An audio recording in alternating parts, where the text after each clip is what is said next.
Women advocacy group under auspices Young Women of Africa have called for greater inclusion of women in governance and leadership positions across the country. The group says more support must be given to women to enable them contribute meaningfully to national development.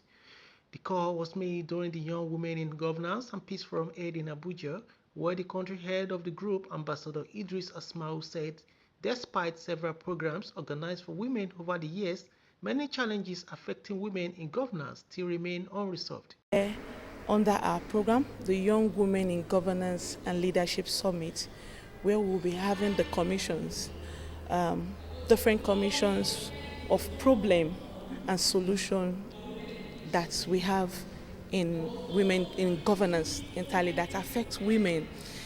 She explained that participants at the forum were divided into groups to discuss issues affecting women in politics and leadership, while recommendations from the discussion will be forwarded to relevant authorities and international organizations including the African Union and UN Women. Asmau also encouraged women to remain determined and confident in pursuing leadership positions despite challenges and setbacks. We are trying to say, if you want to be a woman in governance or you want to be women in politics, you should work on yourself in terms of your morals, your approaches, your view, your time, your long-term or your short-term view. It's not because you are not being given position because of that you are not ready to make changes and you're going back to the room. But for you to, the resilient spirit, women are found it not to have resilient spirit. They try once and go back to the house.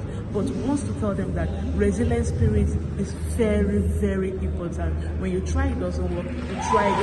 Also speaking, the National Secretary of the Young Women of Africa, Nigeria chapter, Sandra Banum, said women possesses the natural ability to lead and should be encouraged to contribute actively in politics, religion, and other sectors.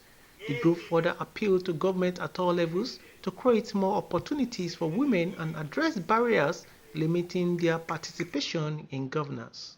I would always say, the first thing, you are a human. You're created as a human being and you're created with capacity. And this capacity is what is inbuilt inside of you. And that is what this event is trying to do. We want to see how we can bring out women in their capacity to lead in every area of their life, be it politics, be it in the religious space, be it in the social space, wherever they find themselves. We want to see women lead, lend their voices, and shine their light because it is very important. Women have the capacity to do so much if only they have that guidance. So I think one of the major problems that I've encountered personally is the lack of mentorship, lack of the right persons to navigate you to the right direction, lack of people that would guide you, people who have been there, done that.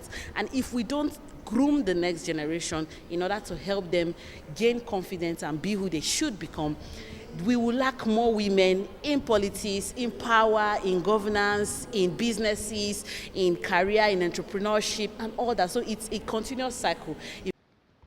Stakeholders at the forum say increasing women participation in leadership and decision-making processes remain key to national growth and sustainable development.